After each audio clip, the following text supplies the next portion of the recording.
Well, this afternoon, I do want to introduce the book of Revelation. We heard in Dr. Britt's sermon a lot of references to it. But, if you're like a lot of people, to have an overall understanding of the flow of the book of Revelation can be kind of confusing. I remember as a teenager, there was all this imagery, there were all these things happening, and it was confusing. And say, well, you really got to know what you're talking about. Well, they say how to eat an elephant is one bite at a time, right?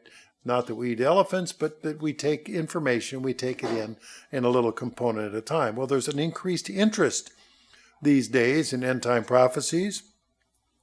And I had mentioned earlier about some of my brothers wrote, another one of my brothers wrote about the increased interest in what is happening in the world with regard to the Russia-Ukraine conflict.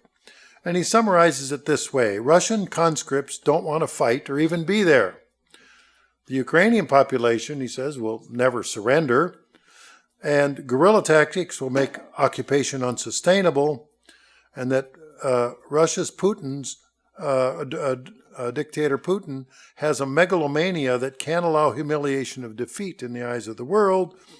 And so as a result, we may see retaliation against the civilians increase, and the United States will continue to project weakness, with the Pentagon more concerned about gender pronouns than defense.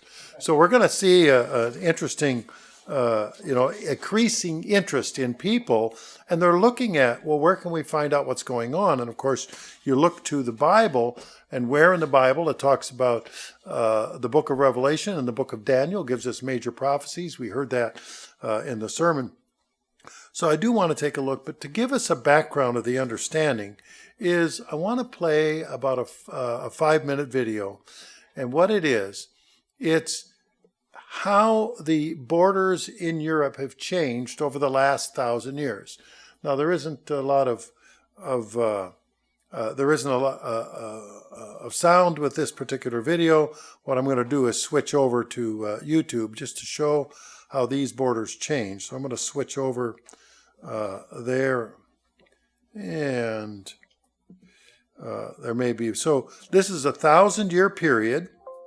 So you'll notice on the bottom of the screen, it'll give the year that it's starting and how the borders change.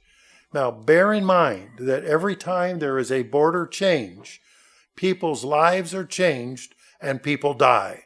Sometimes there's hundreds, thousands, or even millions. And this has gone on now, and this is not just for the last 1,000 years.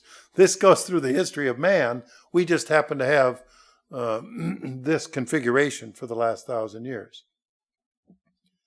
And I'm going to see if I can speed this up.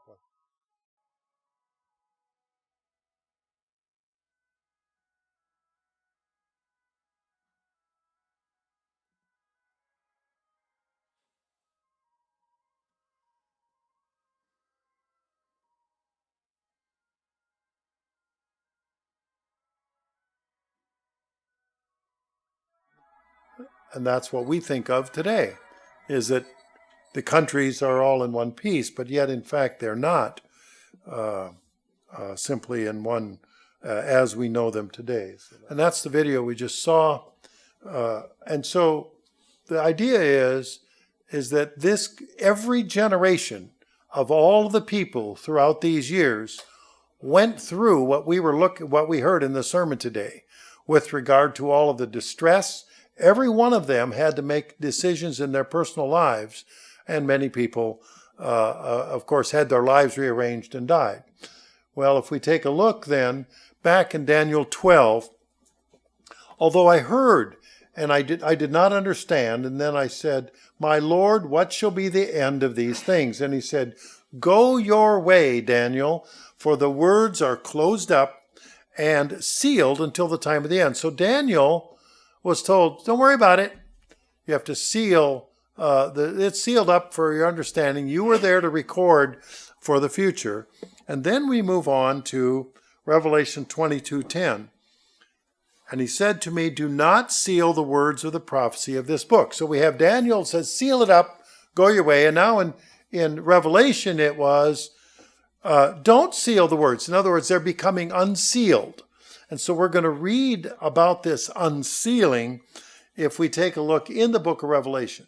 So let's take a look then at the story flow of the book of Revelation. This is really all I want to cover is today, as the introduction, is the story flow of the book. We'll take a look at 7 seals, and the 7th seal will introduce the 7 trumpets, and then the announcement of the end time battle and return of Jesus Christ. So take a quick look at the 7 seals. If we're going to understand Revelation, we have to know what those 7 seals were like. Now, if you took a scroll of paper and you rolled it up, how would you keep it closed? Put a clip on the ends, put a rubber band around it? Or what they did in times past, they put a wax seal on the scroll, and that would keep it from unrolling. So what we have now are the 7 seals that as we go through the book of Revelation, the seals are peeled off, and then we can read some. We can read until the next seal opens up, or we're preparing to open up for the next seal. So the first seal that we read in Revelation 6:1. In fact, you want to put your finger in 2 places, in Revelation 6 and Matthew 24. And the first of the seals in Revelation 6:1 is religious deception. Now that's been through time. It's not just new, and yet we see it around us today, this whole idea of religious deception in Revelation 6, verses 1 and 2, and then we compare that to Matthew 24, verses 4 and 5, verse 11, and verse 23 through 25. In just time, I'm not going to go through all of those verses. Some of them were covered in today's sermon. The second seal is about war, and we read that in Revelation 6. We just go on in verses 3 and 4. And that's also mentioned in Matthew 24, verses 6 and 7. Well, do we hear anything about war throughout all those years? That's where all the border changes were. There were wars that expanded or contracted countries. Poland disappeared for some time. There used to be a Lithuanian empire. There was that is now is a small country. You have all of these things. Spain used to be many little kingdoms until it was united into one Spain. So you have wars that have been continuously, and here it's talking about an end time war situation. The next seal, famine. What causes famine? It can be war, can cause a famine. Drought can cause a famine. So when famine occurs, people go hungry and people die. We have the great Holodomor famine that was man-induced by Stalin in Ukraine. And they had, 5 million Ukrainians starved to death. And this is what they're remembering, are the grandparents and the great-grandparents in the families that starved to death. And what did Stalin do? Is he moved in Russians to take their place, to try to Russify the Ukrainian land. And so famine is a powerful tool. You also had that effect throughout history. Invaders would take advantage of famine because they knew that whoever they were invading would be weak. The next seal is disease epidemics. Sound familiar? Doesn't this differentiate between natural diseases and man-induced diseases or developed for warfare? So disease epidemics have occurred throughout the history of mankind, but in particular, we now have become aware of this whole new development of laboratories producing diseases. My mom's youngest sister, in graduate school, she was working on her PhD in pharmacology and is a counselor today. Her husband became a pediatrician. And he, young married couple, and they had several children, and he finished his medical school and his internship, but the military had financed his way through military school. And they said, you owe us 2 years of service now that we have financed your way through. And oh, by the way, we're assigning you to the biological and chemical warfare unit. And I was in college at the time. He was a few years ahead of me, my mom's baby sister. And he couldn't live with himself. He said, I've done all this to promote life. And he had 3 little girls. What he did not know when he killed himself is that his wife was pregnant with the 4th child, because he was about to be drafted to begin to produce the laboratory style of biological warfare, and he couldn't face that and face it alone, and didn't do that. So it was a tragedy that hit close in the family, and so now we're much more aware of disease epidemics and how they are produced by man and not just in nature. We also have another seal. It's called Tribulation and Persecution. Ooh, where did we hear that before? Because we're coming upon this time, and that's in Revelation 6, verses 9 through 11. We're coming upon that. So to give us an understanding of Revelation, as we go through these 7 seals, we have these subjects. As these seals are being peeled open on the scroll, and it talks about tribulation and persecution. And then we have this reference back to Matthew 24 of Christ's end-time prophecies. They're all folding together here. The next seal are heavenly signs. And again, Revelation 6, verses 12 through 17. And there'll be a variety of those that are coming. And again, we compare to Matthew 24 and verse 29. The 7 seals, but you look up there, well, there's only 6. The 7th seal is announcing the 7 trumpets, and that's Revelation 8 in verses 1 and 2. So the 7th seal says, hey, there's 7 trumpets going to be coming blowing here, and each of those trumpets will have some significance. So in order to understand Revelation, we understand it's like a scroll that's being unrolled, a part at a time, and that each seal that's broken reveals a little bit more. And so when we get then to the 7th seal, we have the 7 trumpets. So what are those 7 trumpets?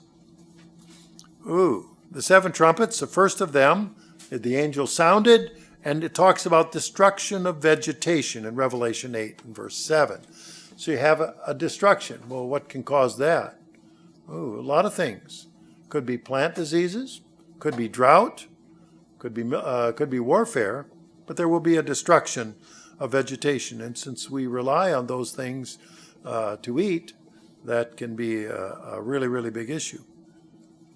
Devastation of oceans and sea life in Revelation 8, verses 8 and 9. Well, that covers 3/4 of the world and produces most of the oxygen needed for life comes from the oceans. And so the 2nd trumpet being the devastation of oceans and sea life. Following that, the 3rd trumpet, devastation of rivers and fresh water in Revelation 8 and verses 10 and 11. So, and by the way, anybody's welcome to this PowerPoint if you wish afterwards. So we live right on the river, nice river, sizable river. It's never stopped flowing. It's always been there. And yet devastation of rivers and fresh water, of course, can then also cause famine and destruction and disease. The 4th trumpet, sun, moon, and stars darkened in Revelation 8 and verse 12. That's pretty unsettling. Now here, a year or 3 ago, we had a rather sizable eclipse, which was interesting. I was able to take pictures of the shadows on the ground. That's a little one. That was just a little temporary one, and other areas maybe have been darker. But it was kind of weird in the middle of the day that all of a sudden it gets like night in the middle of the day, and then it's lighting again. But what if it doesn't lighten right back up again? The sun and the moon and the stars are all pretty predictable. We set our celestial calendars by them, and if we can't, now we're disoriented. It's like the power going out. What time is it? Well, we really don't know. Well, what about sunrise? Well, we really don't know. It's like living in Alaska. They really don't know, kind of thing. Sorry, Alaskans. And then we have, what is that? 1, 2, 3, 4, 5. 5th trumpet, tortuous human afflictions. Revelation 9, verses 1 through 12. That seems to be the story of mankind. In fact, if you look through the history of all of those border changes we watched on that little video clip, we saw that was each one of those border changes were tortuous human afflictions. Bad things were happening at each stage of the game. So for them, they could read the book of Revelation and say, wow, that's happening here now. And of course, we have enormous military destruction. In history, there have been destruction that has gone across countries. The Romans, what they would do if a particular area was rebellious is they would salt the earth so that food wouldn't grow.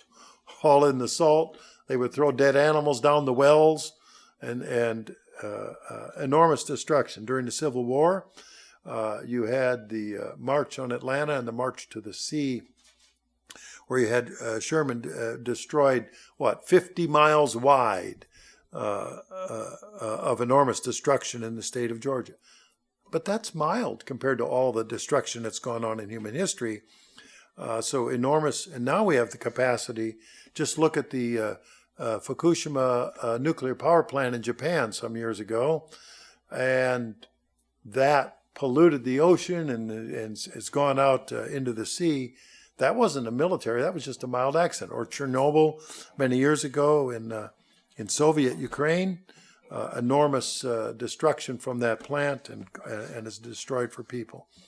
And then, of course, we have the 7 trumpets introduce then the 7 last plagues in Revelation 15, verse 1, and Revelation 16, verses 1 through 21. So we have this idea that if we understand there are 7 seals, we understand the 7th seal opens the 7 trumpets, and then the 7th trumpet initiates the 7 last plagues, which then is followed by the armies gathering at Megiddo, which would be Armageddon and the return of Jesus Christ. Now we look at the entire Bible. We say, what's all this about? Is this all fear and everything? And woe is us, we're all going to die. What is the whole purpose of understanding the Bible? And that is to understand the salvation and return of Jesus Christ. In Matthew 11:1, what did Jesus do? In Matthew 11:1, now it came to pass when Jesus finished commanding his 12 disciples that he parted from there to teach and preach in their cities. Well, what did he preach? Everybody be nice to each other? Well, that's kind of important. You should be nice. But did he preach something in particular? And we can read that if we take a look in Luke 8 and verse 1. Now it came to pass afterward, he, meaning Christ, went through every city and village preaching what? Bringing the glad tidings of the kingdom of God.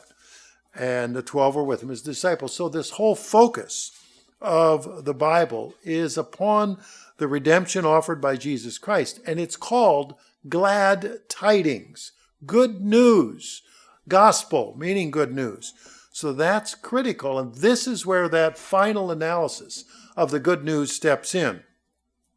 And so we have then in Revelation this 7th trumpet in Revelation 11:15. And the 7th angel sounded, and there were loud voices in heaven saying, the kingdoms of this world have become the kingdoms of our Lord and his Christ, and he shall reign forever and ever. That's going to wrap that part of it up. All of those seals, the trumpets, the plagues, we now have the return of Christ. So as we look through the book of Revelation, and the reason it's a little confusing, or one of the reasons, there's a lot of imagery used. So we may explore some of the imagery next time. But it also it describes something, and then there's an inset. You know, sort of like you're reading a magazine, and there's a little inset in the magazine that has a little bunny trail that goes off in one way or something. And so we see that, and the book is written. It's sort of like, oh yes, and then this point, and oh yes, and then there's this point as it goes through it. So we understand the story flow, the seals, the trumpets, the plagues, and then culminating in the return of Jesus Christ. So really, it's what I wanted to, for the introduction today, is to give us that understanding of the story flow before we get into other parts of the book of Revelation, and knowing that it's definitely pertinent, particularly now as the world circumstances are pushing us and everyone else to want to know what's going to happen next. And we're given a guide. All we have to do is to read and to study and to follow that guide. So that's what we have for the book of introduction, or the introduction to the book of Revelation today.